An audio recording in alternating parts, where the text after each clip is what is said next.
Well, it's nice always to be here in Dallas, whether in person or online. The difference, as you know, is I can't have Tex-Mex if I'm just joining online. But if I'm there in person, then Oops. that's an added possibility. Hold on just a second, Sagar. We're still losing the sound here. Sound just went out. We missed that last joke. Oops. Oh, I was just saying And you the can't have that ice cream either. No. no, can't have that ice cream either. Tongue in cheek. We're having a little Good sound place. problems. Problem here. Hold on. How are we doing with the I sound? see we do have folks from the other Ananda groups too. So welcome to Ananda Houston and Ananda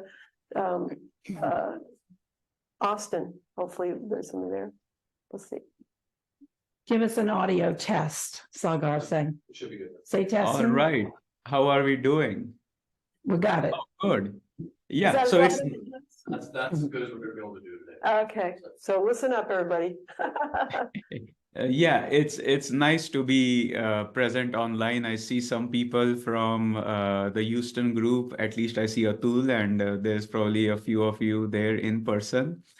It's been wonderful here at Ananda Village. As you know, this topic of living in the presence of God is very much easy to do in December because there's one thing after the other that focuses us all through the season, all through the 3, 4 weeks, all right unto Christmas, and we can dive deeper. I was looking at the altar at the Ananda Dallas Center, and I see the little additions, embellishments with Christmas coming in, and it's just exquisite. Those little touches make such a huge difference. And I am realizing more and more um, as the years pass by that the spiritual path is about the little things done with sweetness and devotion.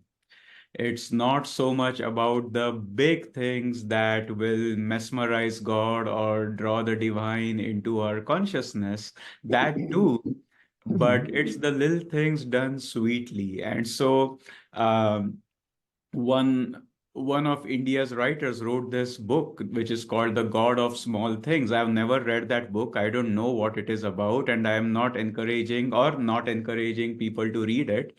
But I like the title because it's in the little things that the divine comes, and living in the presence of God, which is the theme of this particular week's sharing, is if we think about the reading again, it's about those little things that Yogananda is reminding us, Swamiji is reminding us, that constitute the presence of God every single day, every single moment. All of life is an opportunity to put into practice our own, not just teachings, but our heart's aspiration for self realization. The heart's aspiration for liberation has to be there. But then everything has to be made an opportunity to put that aspiration into practice. I'm amazed, we here at Ananda, we just finished. One of the things I do online is I'm part of this online community because not everybody has a Sangha like Dallas does or Texas does. I hope every state one day has something like you all do because it's very important. But right now we have people from countries and also states where it's harder to find satsang. So we have this online community.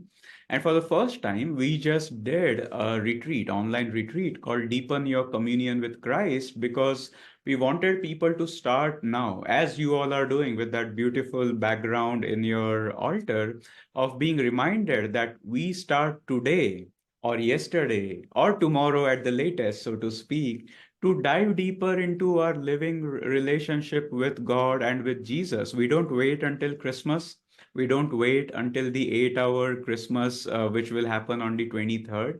But if we can start living in the presence of not just God, but of Jesus, because this is the season, then we find that the day of Christmas, that the day of the all day meditation, 8 hour meditation, is filled with sweetness and the presence of God.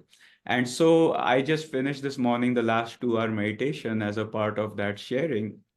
But I have been trying to focus more on Jesus myself, and I have been impressed at how much the Old Testament, the New Testament, which is what talks about Jesus's life, is about little things that can be done to become free. If you study all of Jesus's teachings, the parables, the things that moved him and touched him, what are those? Think about Jesus sitting there and Mary putting that ointment, whatever it's called, I forget the name, on his feet. It's no big act speaking. If you talk about Jesus's mission, we think about the apostles going out and sharing the word and so on and so forth. But one of the most touching parts of the Christian Bible is when Jesus's feet are being anointed. One of the sweetest parts of Jesus's own ministry, maybe they are when he resurrects people and heals people, but when he washes the feet of his own disciples, the sweetness there, and he says, the greatest commandment, a new commandment I give you, love each other as I love you. By this, ye shall be known as my disciples. So, of all the examples he could give, and all the commandments he could put on his disciples, saying, okay, this is how I want my disciples to be defined. He says, by the fact that you love each other, you will be known as my disciples. When Yogananda left his body and somebody asked him, when you are gone, what will take your place? He didn't say Kriya Yoga and Samadhi and rising Kundalini and all those things. He said love. And when Swami was asked that same question, he said kindness. And very, very small things, if we think about it. And I would always think, well, why doesn't he give more of an exotic answer? Why this mundane answer, love and kindness? But finally, that's what the divine is, far more than anything else. And all the other things are fine too, and they come as a part of the spiritual practice. But these little things, the little acts of sweetness and centering ourselves and being instrument for the divine in little ways is so very important. One of the other touching stories from the Christian Bible is, remember, he says there was two people who were praying, and there was one who was a Pharisee. He was high in the social order, pecking order. And he was praying, Lord, I thank you. You made me a Pharisee and you gave me all these gifts and this and that. And, you made me better than all the sinners. And then next to him is praying somebody who's considered a sinner, saying, Lord, I'm nothing without you. I need your help here and I'm doing my best. I know I have all these shortcomings, but won't you come and help me in my efforts to become a better person? And Jesus says, of the two, the second person is one who will find more favor with God. And then he's sitting there or standing there in the temple and he sees all these uh, people, prominent people higher up in the social order making huge gifts to the treasury. And then he sees this little widow come up and she puts one or two coins or whatever it is in the treasury, and Jesus almost starts weeping and he says, she has given all that she has. And that gift is far more important to the divine than the amount that is paid. So the divine measures gifts according to the depth of our heart's aspiration. This is why it's good. There is no red tape that needs to be cut. You don't need to go through a church. You don't need to go through rising high in the social order and all those things. But as many as it says, suffer the little children to come to me, for of such is the kingdom of God. And the more we become childlike, not childish, the more we find that there is a sweetness in life as it is. And the more we realize that life is all about feeling that sweetness. We were put on this plane, on this planet for one reason, to realize that life is sweet. And that's Yogananda's chant. Oh, life is sweet and death a dream, joy is sweet, sorrow a dream, praise is sweet and blame a dream. But that sweetness, and we wonder, we look at the world and we figure out sweetness here. I mean, how, where, what? But it's not so much about the world changing, but us living in the presence of God. And our life starts becoming filled with sweetness. When this world will start living in the presence of God, which it will in another age, this world will also be filled with sweetness. The consequence that we see now is because people's priorities are what they are. Many people are trying sincerely, but the point has to be that the purpose of all of life is to live in the presence of God. Nobody on this planet, even very few good people, Very few good nations talk about living in the presence of God. They talk about lesser goods. Let's do climate change. Let's eradicate poverty. Let's be kinder. Let's be something else. Minority rights and this right and that right. It's all good.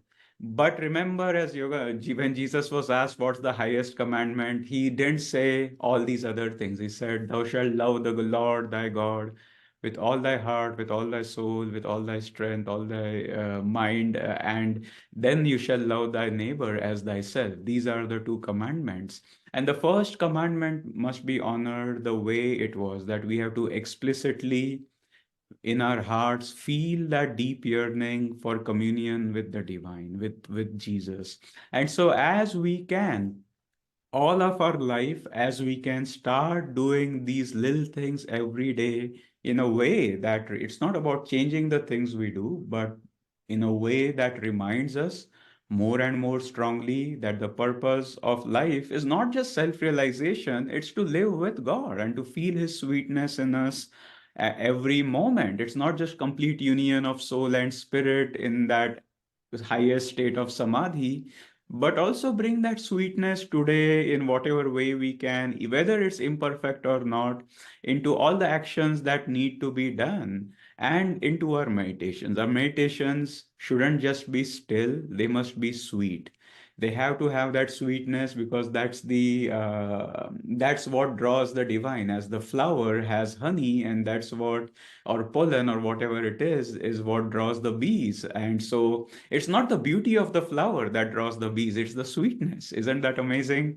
And an empty flower, which is very, very beautiful, won't draw a single bee. But the sweetness in our heart is what is so very important. And Yogananda, he made this very clear. There's a wonderful book that I often use, The Essence of Self-Realization, one of the first books Swamiji wrote of conversations with Yogananda that he had or he heard Yogananda having with others. And it talks about everything on the spiritual path: karma, reincarnation, how to pray, the need for yoga, the purpose of creation, the law of life, everything. But the finally it ends with one particular quote from Yogananda, and it's the final quote. And I am very happy Swami chose that sort of as a summation of everything else. Everything else is important, but this final quote is really the essence of self-realization. And this is what Yogananda says there: when will you find God? When all your desires for other things are finished, when you realize that the only thing worth having is Him, when every thought, every feeling is drenched with the love of God. And ordinarily, people might not understand everything else in that book because it's so intricate, so involved. But this last quote, everybody from a 7-year-old onwards can understand. And this is what we are called to do.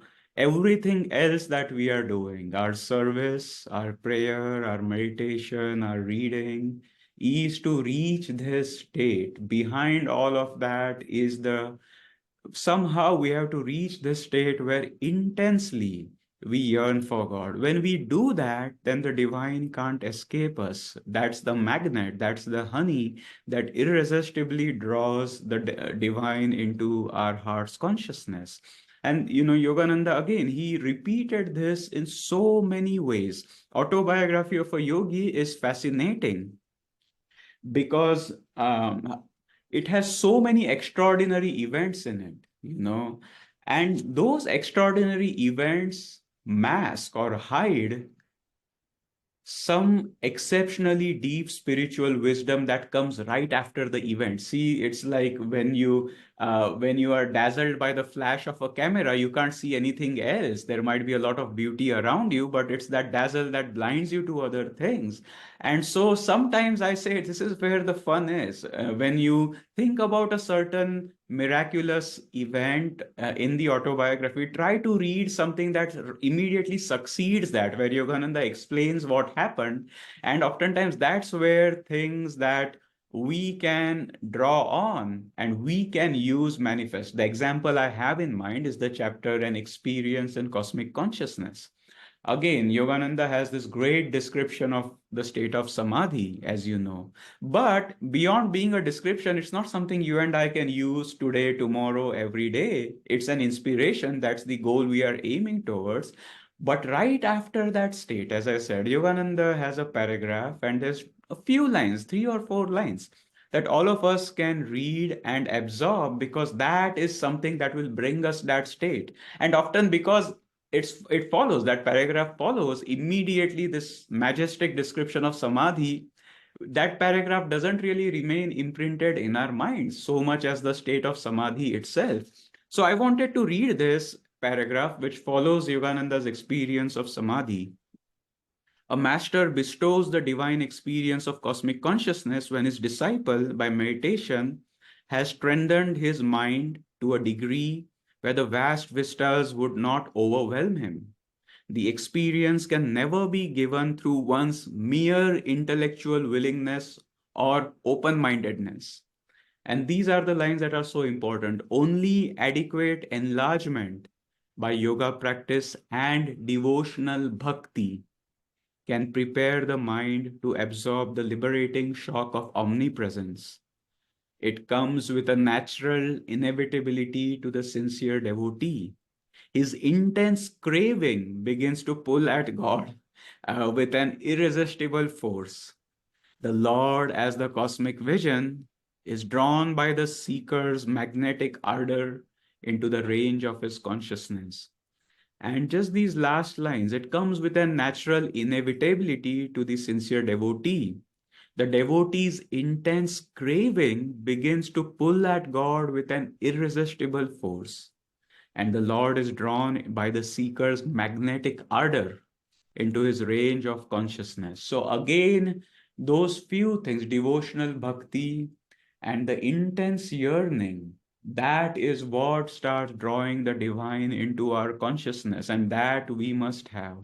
It's good to focus on those aspects of our spiritual path which deepen that yearning in our heart. And a part of that yearning is to say, well, I want to follow the discipline, the path that my guru has given me. And this is where our practice of meditation, our service, gathering together as everybody here has, because it's important. Otherwise, the fire grows cold if we are by ourselves. We need to be together and help each other and bask in each other's yearning for the divine so that our own heart's yearning stays strong and gets strengthened. But it's that yearning that we must cultivate individually and as a group.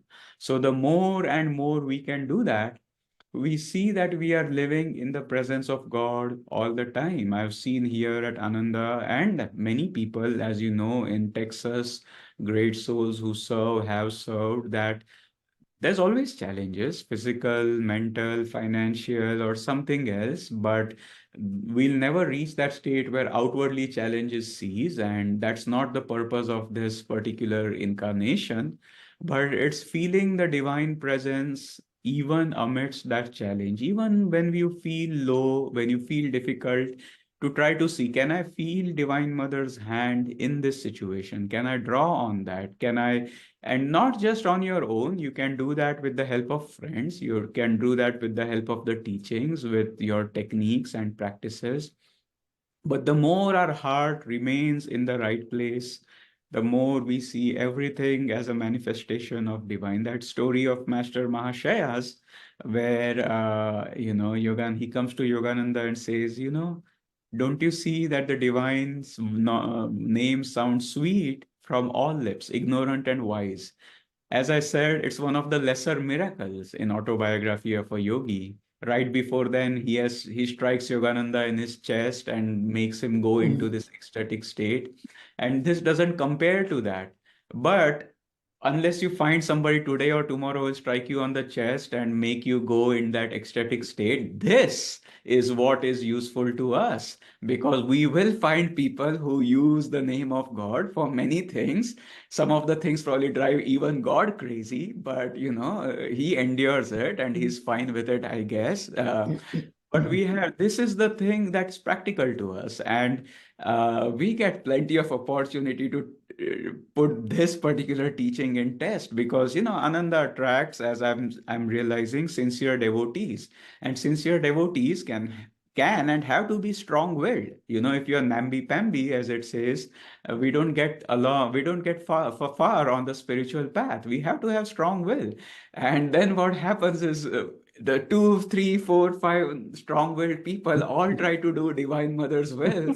And then we realize there are five Divine Mother's wills here about the same thing, and everybody is trying to do Divine Mother's will. And then we have to find out, well, where two or three are gathered in my name, there am I in the midst of that. But everybody's on sometimes different page, on a good page. See, everybody's heart is on the right side, is in the right place. But this is where it can be a joy and it can also be a consternation. But the situation is not important. It's what we do, how we do it, where we go, and how we change as a result of what we are doing that draws the divine presence, the presence of God within us, uh, closer to us and also into the situation that we are serving with.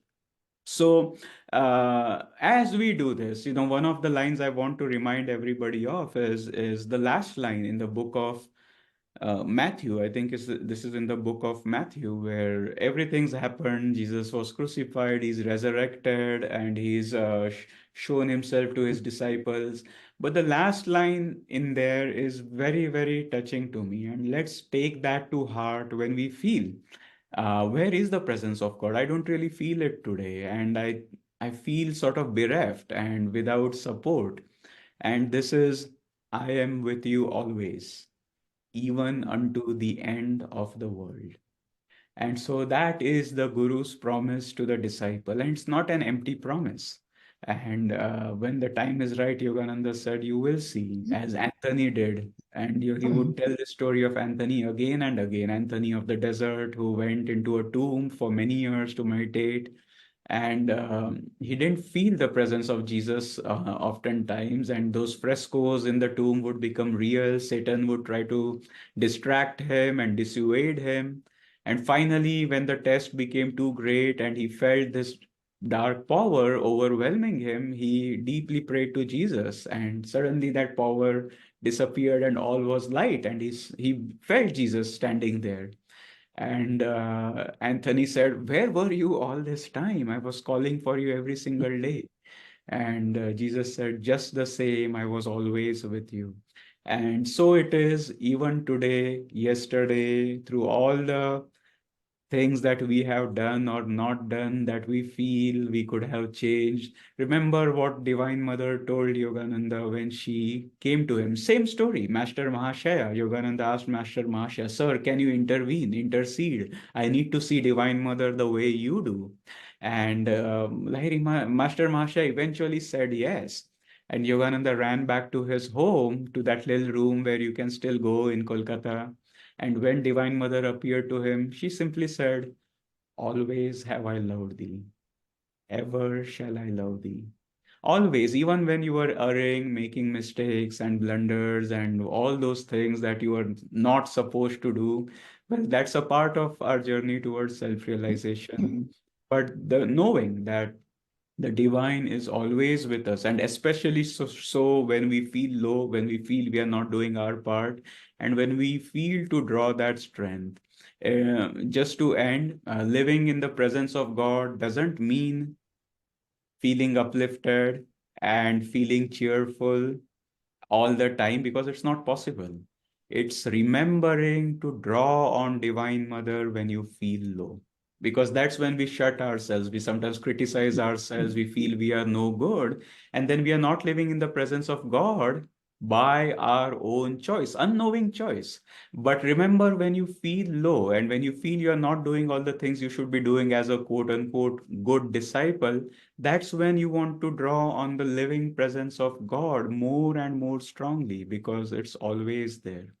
So, as Supriya and Maitri said, maybe I'll see you in Easter next year, and maybe Jitendra will be with me at that time, just see how things unfold. But it's always nice to connect even online and see that everybody's doing their best and keeping going one day at a time.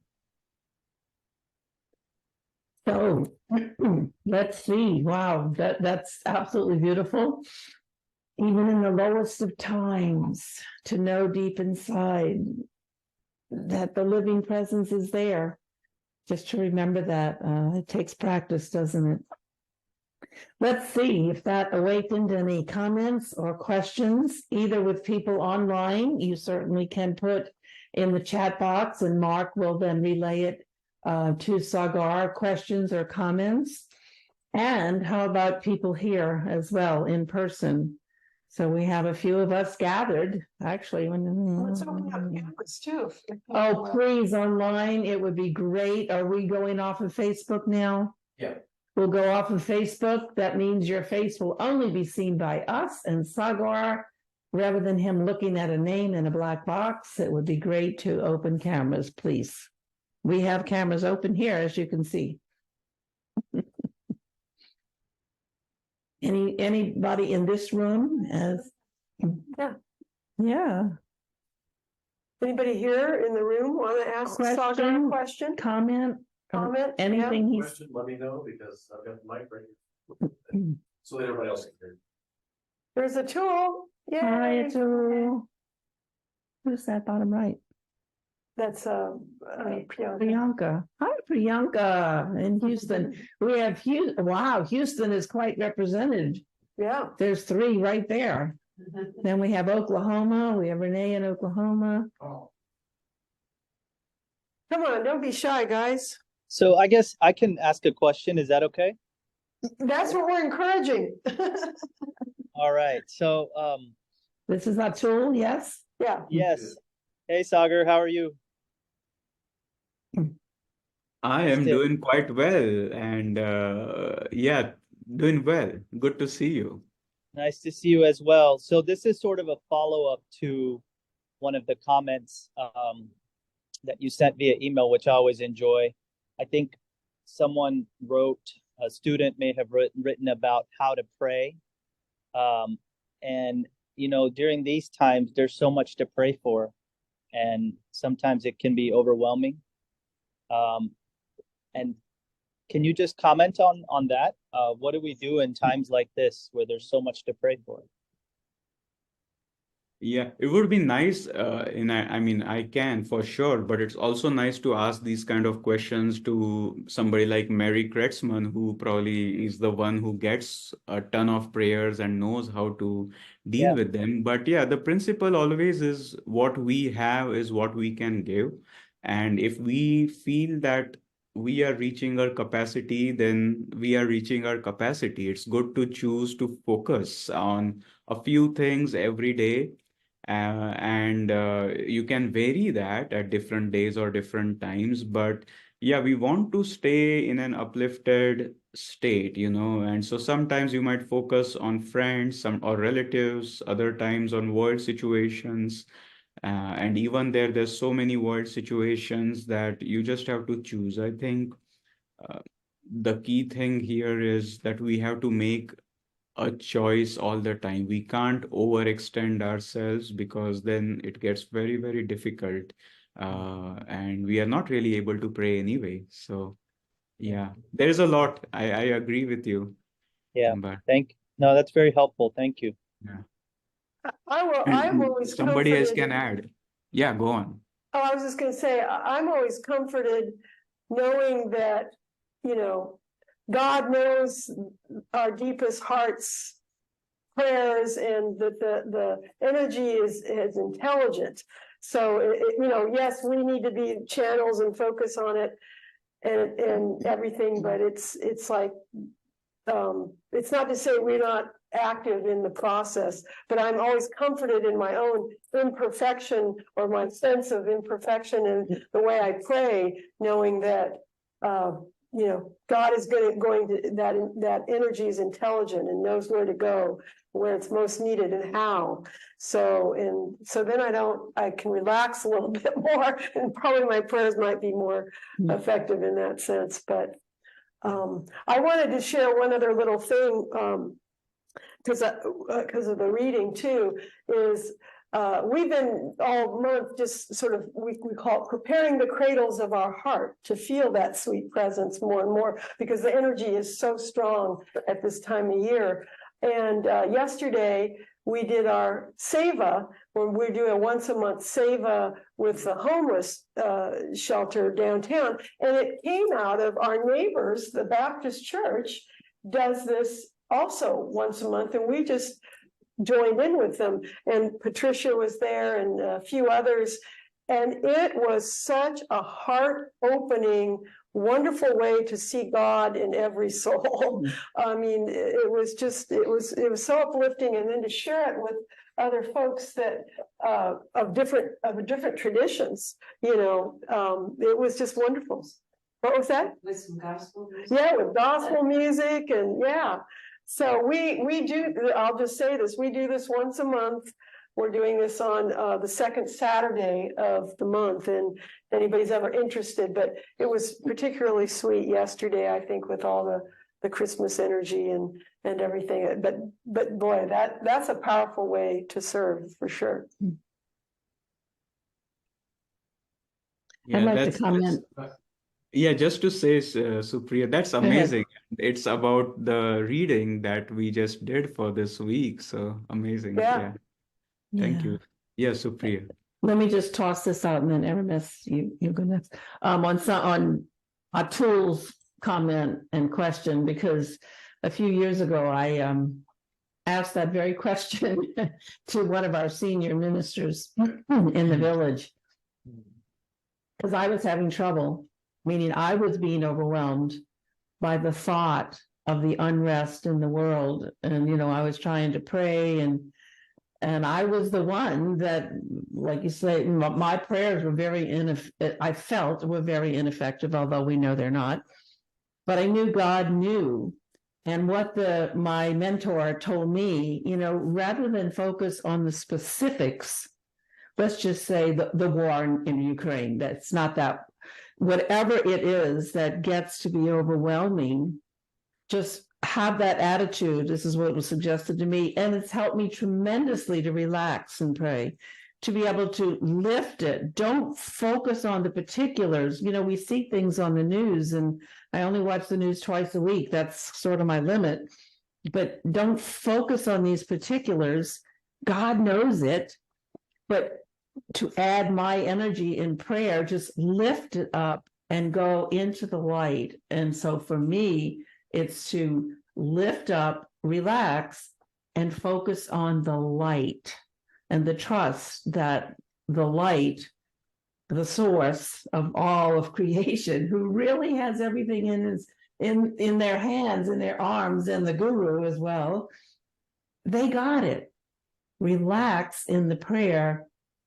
You can put it out in words, but don't focus on the particulars. And I mean, I was struggling with that for months. Anyway, it just helped me. That was suggested to me. So, Thank you. yeah. And Aramis, here, we're going to bring a microphone. Hold on. You gotta have a mic So that everybody can can hear it. Yeah, sure. So this is Aramis.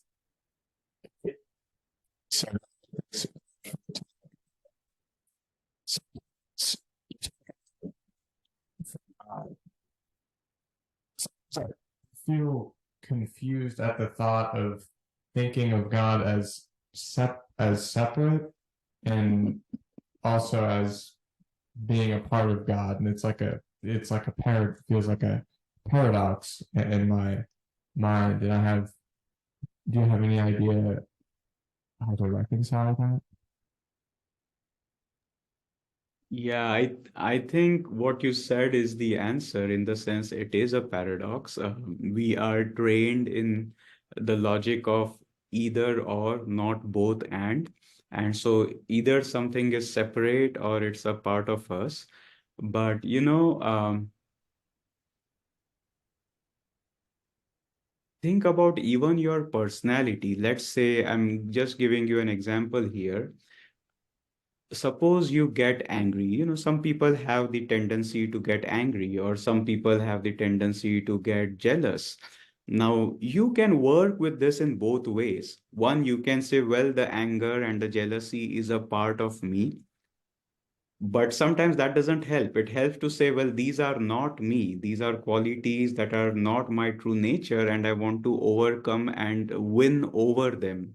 So the reason I'm giving you that example is sometimes you have to work with a reality that takes you to your next step. Your goal in this example I'm giving is not to analyze anger and jealousy, but it's to overcome them.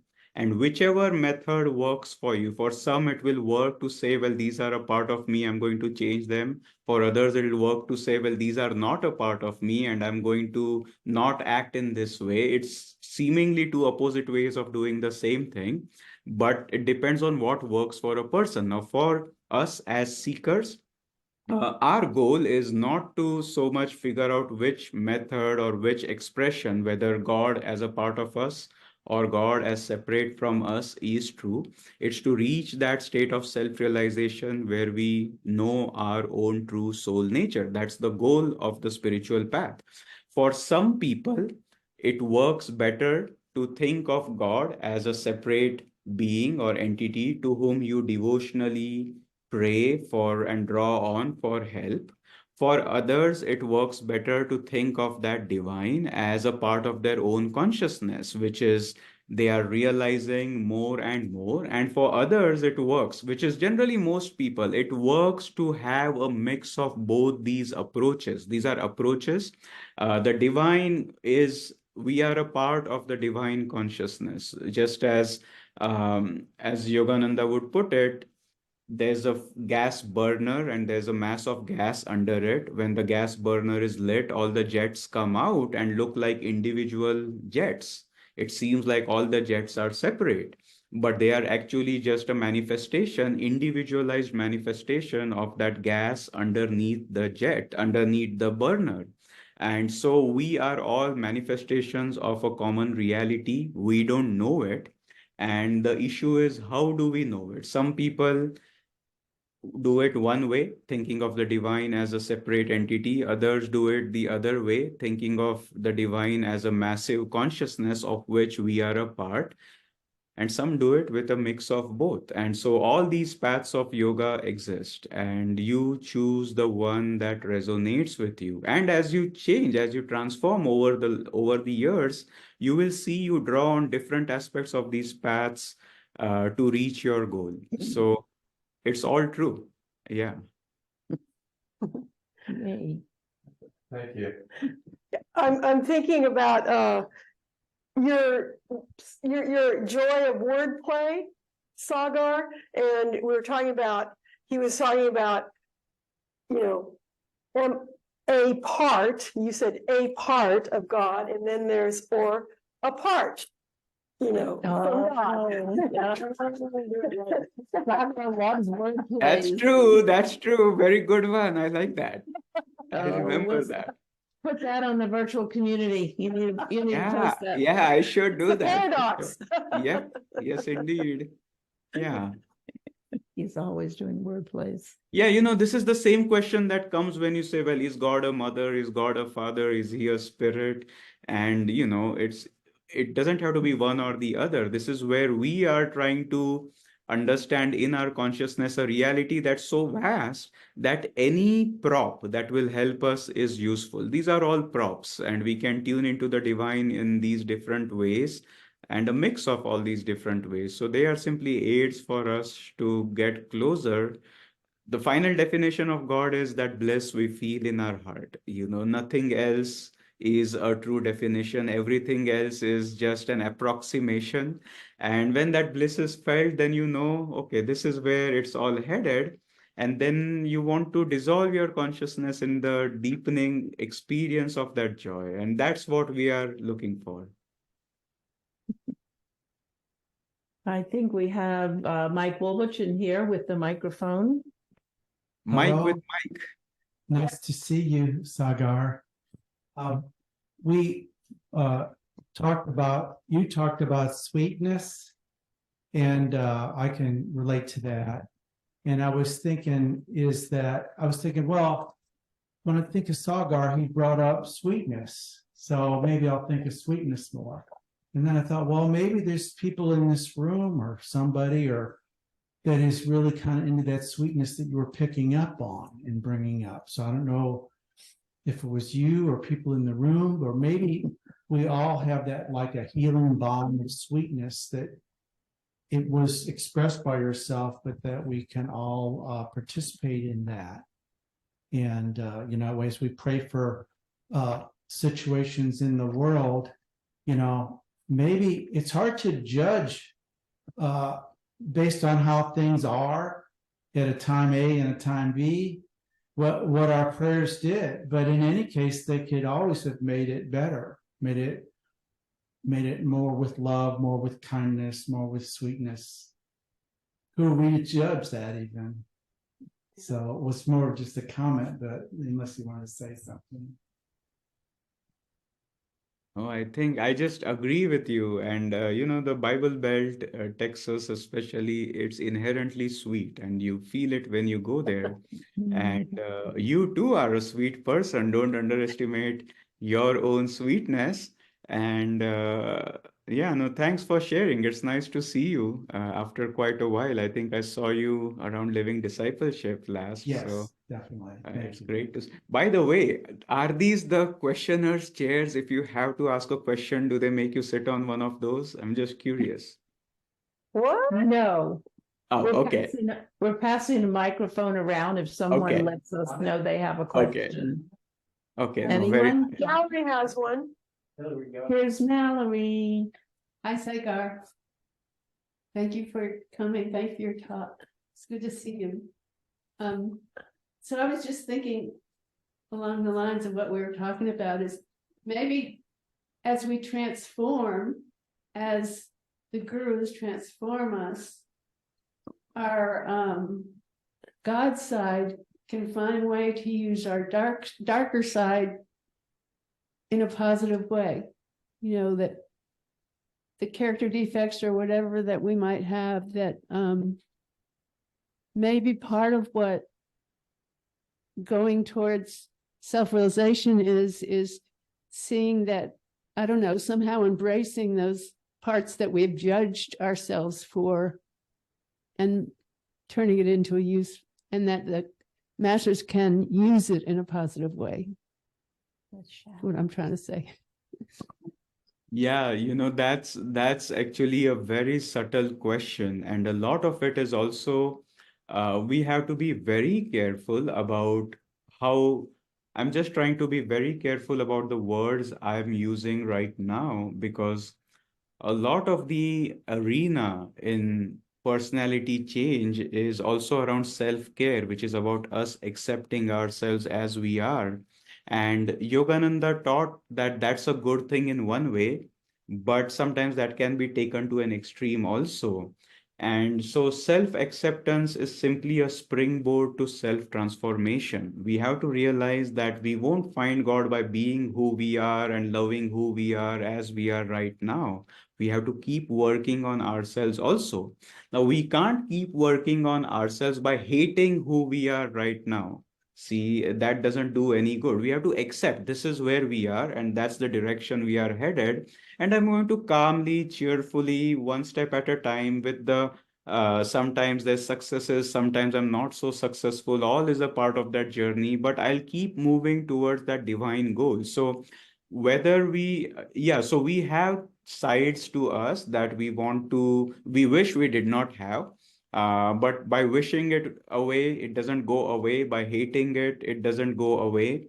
But we simply become aware. I have all these good qualities. I have a few things I need to work on. Let me keep chipping away and transforming one step at a time. So it's not so much that God needs our bad sides to be there so he can use it for something. That I think is taking it a little too literally. But the God doesn't mind our negative sides. He just realizes, as Yogananda explained, that the divine realizes it's put us in a mess and it's not easy to get out.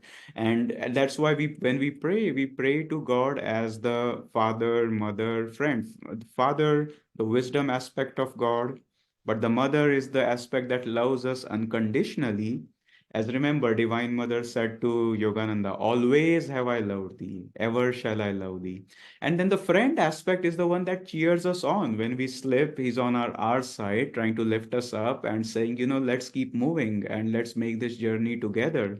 So it's good to, as you said, remember all those things and then slowly and steadily work on transforming whatever little defects we have, so to speak, and make it all gold, make it all beautiful.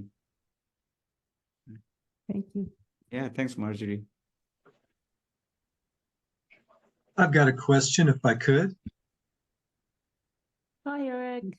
Hey, I was thinking, I always like to watch Zeffirelli's Jesus of Nazareth, the 6-hour long movie that's so beautiful. And I remember that part about when Mary was washing Jesus's feet, still the most beautiful part of the movie.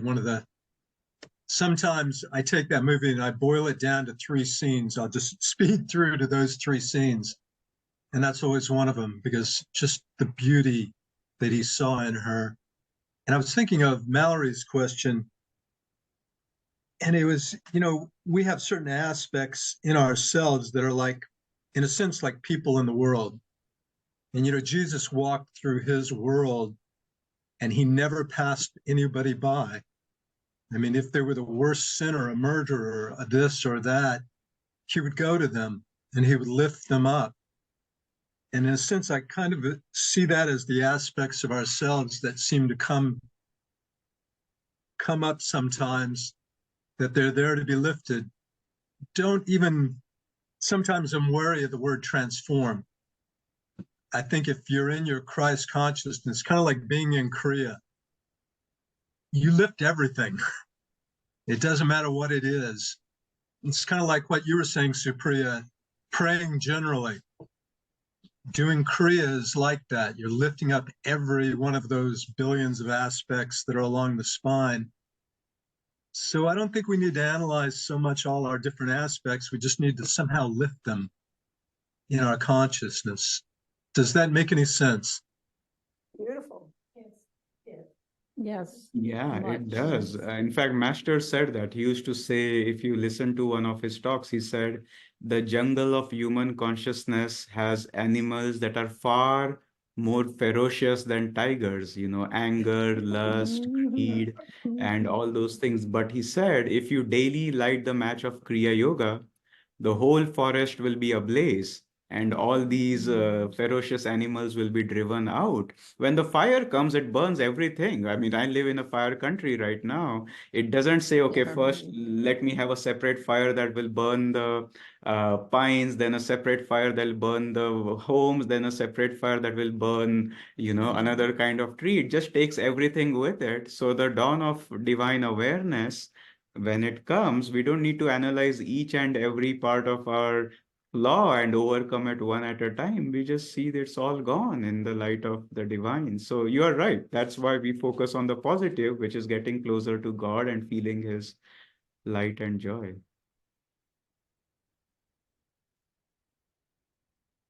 John, did you want the microphone before, or I'm sorry, I thought you were trying to get the microphone. Anybody else online? People, if they can text their question. Yeah. You can text, put your question in the chat box. We are watching it, and maybe Sagar can even see it. Or come online and speak if you would like to. Let's use Sagar's time with us. It's been a wonderful satsang so far. Already, this is just beautiful, Hey, beautiful. Sagar, where are you located? This is Ananda Village right now. I'm in the Okay. studio which we use to broadcast because I was in the office earlier today, so I just stayed on. Yeah. I had no idea if you were in India, if you were in Assisi or anything, because I missed the Yeah. beginning. Isn't Yeah, that yeah, yeah. nice? You could be anywhere. Yeah, it could be anywhere. These days, it's not hard to be in different places. So, yeah. Sonia, how's your husband doing now, if I may ask? Hi, Sagar. Thank you for coming. He's doing okay. Yeah, this week he's doing okay. Let's see, tomorrow he has chemo again. but he's hanging there. Thank you for asking. Yeah, I'm trying to bring the spirit of Christmas. We just bought some lights yesterday, and trying to. Thank you. Thanks for sharing. It's hard, the physical realm is often very hard, and I hope you have all the support you need at this time. Yeah, I have it, and if I don't have it, I look for desperately. Yeah. We Thank have you. many people around the world actually praying for Paul and Sonia. Mhm. Yeah. Thank you.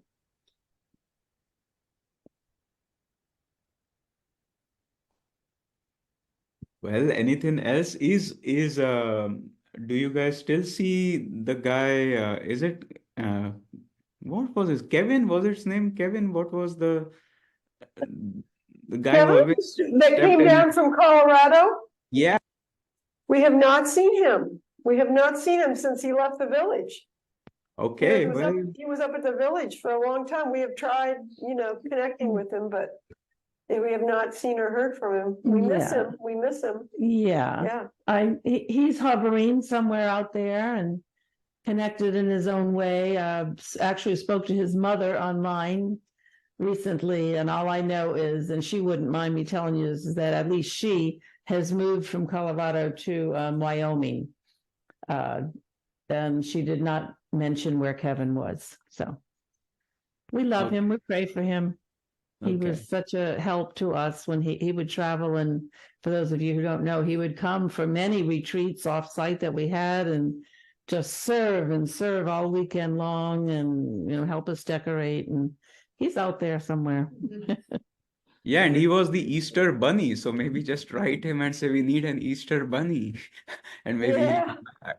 Anyway, we'll see. So, and we want to thank Renee, who I think is still on too.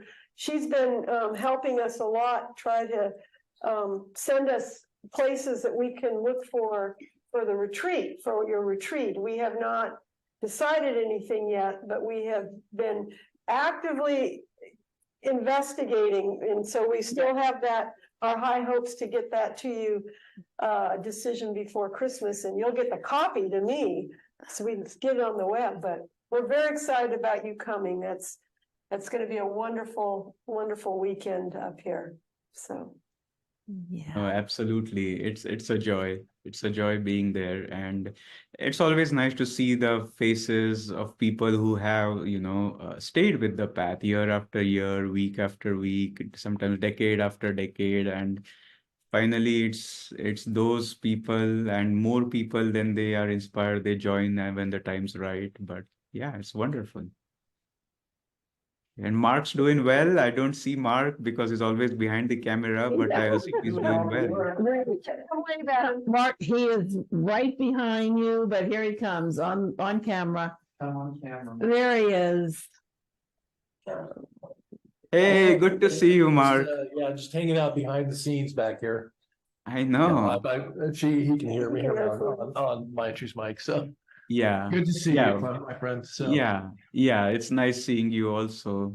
A joy always. Yeah.